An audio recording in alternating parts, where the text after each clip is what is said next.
Hello everyone, welcome to Sundarban education hub. তো guys, আজকে একটি গুরুত্বপূর্ণ চাকরির আপডেট নিয়ে হাজির হয়েছি। তো তোমরা যারা আমাদের রাজ্যে ডাব্লিউপি কনস্টেবল আর কেপি কনস্টেবলের জন্য প্রিপারেশন নিচ্ছ, তারা অবশ্যই এই চাকরির জন্য ফর্ম ফিল আপ করবে। কারণ এখানে তোমাদের সুবর্ণ সুযোগ থাকছে যে আমাদের রাজ্য সরকারের পুলিশ পরীক্ষায় চাকরি পাওয়ার অনেক আগে কিন্তু তোমরা এখানে চাকরিটা পেয়ে যাবে। কারণ এখানে রিক্রুটমেন্ট প্রসেসটা খুব দ্রুত হয়। আর তোমাদের 12 পাশে, উচ্চ মাধ্যমিক পাশে এখানে তোমাদের অফিসার র্যাঙ্কে চাকরির সুযোগ থাকছে। বেতন তোমাদের 50,000 প্লাস থাকবে।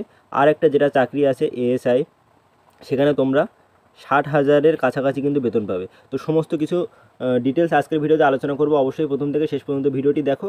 আর বিশেষ করে যারা পুলিশ পরীক্ষার জন্য প্রিপারেশান নিচ্ছ রাজ্যের, তারা অবশ্যই এখানে ফর্ম ফিল আপ করবে। দেখো এখানে যে কোন পদে তোমরা অ্যাপ্লাই করতে পারবে। অ্যাসিস্ট্যান্ট সাব ইন্সপেক্টর, সেটা হচ্ছে স্টেনোগ্রাফার, কমব্যাট্যান্ট স্টেনোগ্রাফার, হেড কনস্টেবল, তারপরে তোমরা এখানে দেখতে পাচ্ছ ওয়ারেন্ট অফিসার, হাবিলদার, এই সমস্ত পোস্টে তোমরা অ্যাপ্লাই করতে পারবে। সমস্ত পোস্টে কিন্তু ন্যূনতম তোমাদের উচ্চ মাধ্যমিক পাস লাগবে। আশা করি সবাই কিন্তু কম বেশি উচ্চ মাধ্যমিক পাস করেছো। এখানে দেখতে পাচ্ছ যে start date of submission of online application 9 তারিখ থেকে কিন্তু অ্যাপ্লাই শুরু হয়ে গেছে। 9/6/2024 থেকে অ্যাপ্লাই অলরেডি শুরু হয়ে গেছে। লাস্ট ডেট অ্যান্ড টাইম 8/7/2024, অর্থাৎ জুলাই মাসের 8 তারিখ পর্যন্ত তোমরা অ্যাপ্লাই করতে পারবে।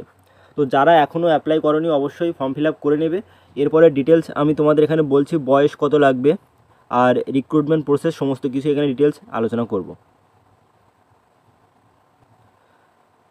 তো এখানে একবার দেখে নেওয়া যাক। দেখো পে লেভেল, উচ্চ মাধ্যমিক পাশে এখানে তোমাদের অফিসার র্যাঙ্কের পে লেভেল তোমরা পেয়ে যাবে পে লেভেল 5 আর পে লেভেল 4, যেটা এনটিপিসিতে আমরা দেখেছিলাম। এনটিপিসিতে জাস্ট উচ্চ মাধ্যমিক পাশে লেভেল 2 আর 3 পর্যন্ত কিন্তু তোমরা অ্যাপ্লাই করতে পারছিলে, লেভেল 2 আর 3।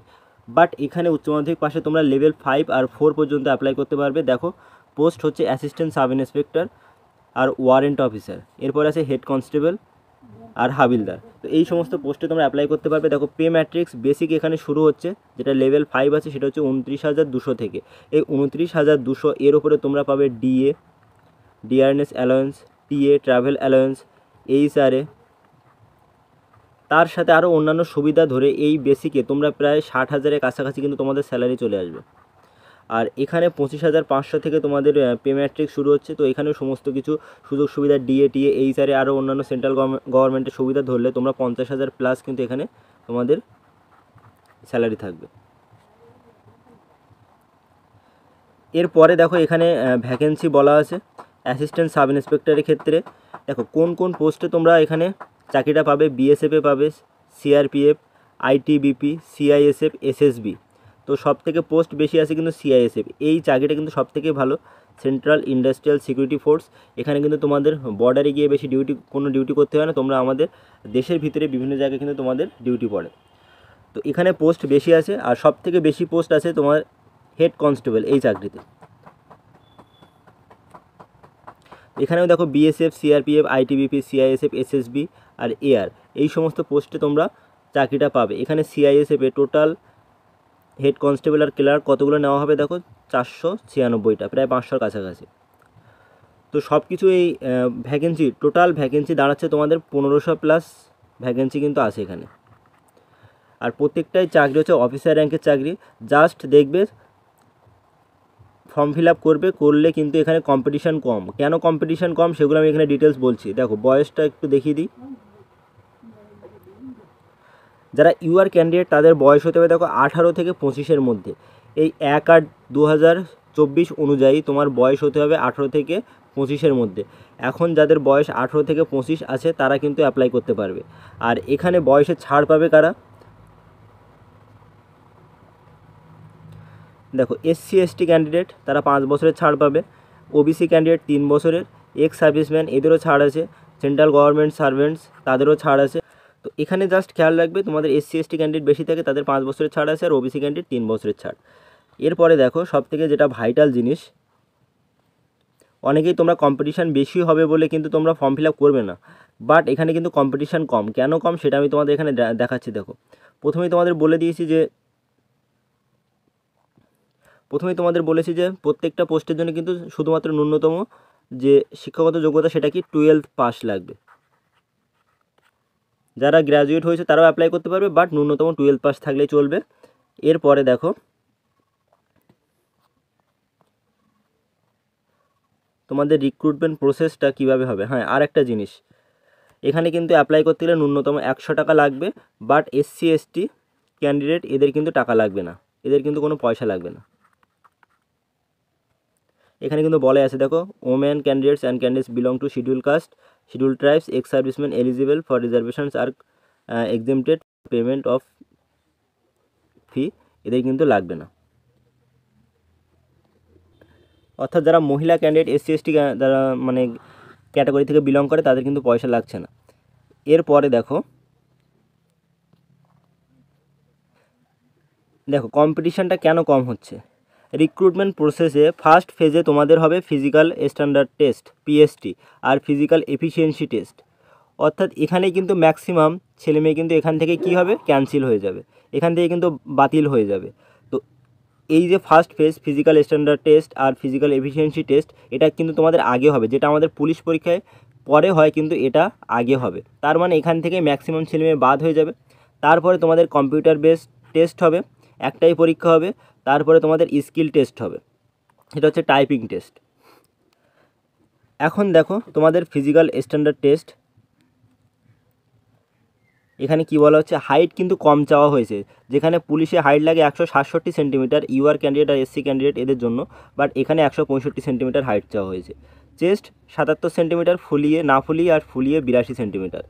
এরপরে দেখো male candidates falling in the categories, এই সমস্ত ক্যাটাগরি থেকে গাড়ওয়ালিস, তারপরে গোর্খা, ডোগরাস, মারাঠা, এই সমস্ত ক্যাটাগরি থেকে যারা বিলং করে তাদের 162.5 সেন্টিমিটার হাইট লাগবে।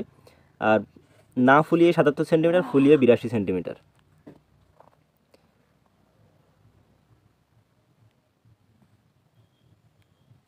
এরপরে দেখো শিডিউল ট্রাইব থেকে যারা বিলং করে তাদের জন্য কিন্তু হাইটে ছাড় আছে। Male candidate except those listed below, দেখো মেল ক্যান্ডিডেট যারা UR বা SC ক্যান্ডিডেট মানে ক্যাটাগরি থেকে বিলং করে তাদের 155 সেন্টিমিটার। আর যারা এই সমস্ত ক্যাটাগরি থেকে বিলং করে, এখানে দেখো গাড়ওয়ালিস, তারপরে গোর্খা, ডোগরা, মারাঠা, এই সমস্ত জায়গা থেকে যারা বিলং করে, সিকিম, নাগাল্যান্ড, অরুণাচল প্রদেশ, তাদের জন্য কত, 150 সেন্টিমিটার। আর এইখানে দেখো যে ছেলেদের ক্ষেত্রে বুকের ছাতি ফোলানোর ব্যাপার ছিল, মহিলাদের ক্ষেত্রে কিন্তু এটা নেই। আর এখানে একটু লক্ষ্য করে দেখতে পাবে, শিডিউল ট্রাইবস তাদের কিন্তু বুক ফুলিয়ে, না ফুলিয়ে 76 আর ফুলিয়ে কিন্তু 81, অর্থাৎ এখানে এদের একটু কম বলা আছে। এরপরে ওয়েট যেটা লাগবে, এখানে বলা হচ্ছে দেখো ওয়েট প্রপোর্শনেট বা করসপন্ডিং টু হাইট, মানে height according to year height তোমার ওয়েট সেইভাবে বিবেচনা করা হবে। ফিজিক্যাল এফিসিয়েন্সি টেস্টে দেখো কী হচ্ছে, 1.6 কিলোমিটার তোমাকে দৌড়াতে হবে 6.5 মিনিটে, 800 মিটার দৌড়াতে হবে 4 মিনিট 45 সেকেন্ডে, ব্যাস মিটে গেল। তাহলে পিএসটি আর PET, ফিজিক্যাল স্ট্যান্ডার্ড টেস্ট আর ফিজিক্যাল এফিসিয়েন্সি টেস্ট, এইগুলো হওয়ার পরে তোমাদের একটা পরীক্ষা হবে কম্পিউটার বেসড টেস্ট। কিন্তু তোমাদের প্রথমে আগে তোমাদের শারীরিক মাপযোগ বা শারীরিক সক্ষমতার পরীক্ষাটা দিতে হবে। ওইটা পাশ করলে তোমরা পরীক্ষা বসবে। পরীক্ষায় দেখো কী কী থাকছে, পরীক্ষা হবে 100 নাম্বারের পরীক্ষা, 100 মিনিট টাইম দেওয়া থাকবে। টাইমটাও কিন্তু এখানে অনেক আছে। আর এখানে নেগেটিভ মার্কিং আছে কিনা এখনও কিন্তু বলা হয়নি, নেগেটিভ মার্কিং নাও থাকতে পারে। হিন্দি বা ইংলিশ, এই মানে হিন্দি আর ইংলিশে কিন্তু প্রশ্ন হবে, আর হিন্দি আর ইংলিশ যে দুটোর মধ্যে যে কোনো একটা তোমরা চুজ করতে পারো। এখানে 20 থাকবে হিন্দি আর ইংলিশ, হিন্দি অথবা ইংলিশ। আর GIতে থাকবে 20, ম্যাথে থাকবে 20, ক্লারিক্যাল অ্যাপটিটিউডে থাকবে 20, আর কম্পিউটার নলেজে থাকবে 20। টোটাল 100 নম্বরের পরীক্ষা হবে। কম্পিউটার বেসড টেস্ট, এটা যদি তোমরা পাস করো তাহলে তোমাদের নেক্সট স্টেপ হচ্ছে টাইপিং টেস্ট। এখন দেখো যে ASI পোস্ট যেটা ছিল অ্যাসিস্ট্যান্ট সাব ইন্সপেক্টর, সেখানে তোমাদের টাইপিং টেস্টের জন্য ডাকা হবে 30 Times the number of vacancies. মানে এই ASI পোস্টে যতটা ভ্যাকেন্সি আছে তার 30 গুণ কিন্তু ডাকা হবে, কিসের জন্য, টাইপিং টেস্টের জন্য।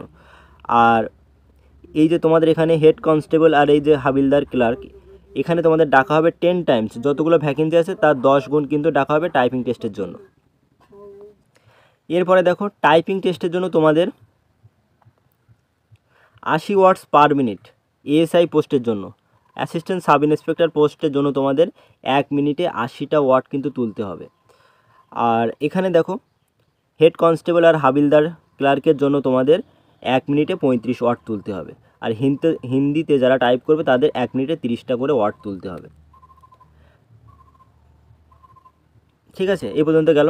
আর ট্রান্সক্রিপশান টাইপিংয়ের সময় দেখো 50 মিনিট ইন ইংলিশে 50 মিনিট সময়, আর 65 মিনিট সময় দেবে কম্পিউটারে, মানে হিন্দি ল্যাঙ্গুয়েজের জন্য। ঠিক আছে, কম্পিউটারে তোমাদের টাইপিং টেস্ট হবে।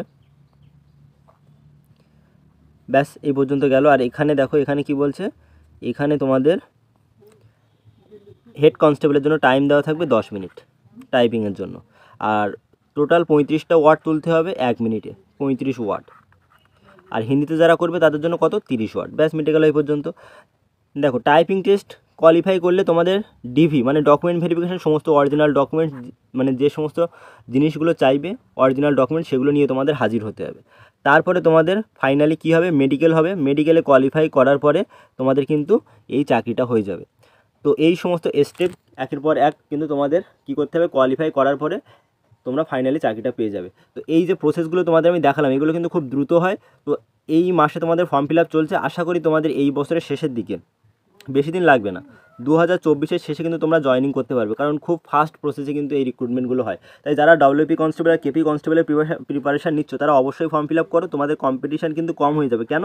কারণ আগেই কিন্তু তোমাদের পিএসটি আর পিইটি আছে, এখানে কিন্তু ম্যাক্সিমাম ছেলে মেয়ে বাদ পড়ে যায়। কারণ ফিজিক্যাল স্ট্যান্ডার্ড টেস্ট আর ফিজিক্যাল এফিসিয়েন্সি টেস্ট, এখানে অনেক মেরিটোরিয়াস স্টুডেন্ট আছে যারা কিন্তু এখানে বাদ হয়ে যায়।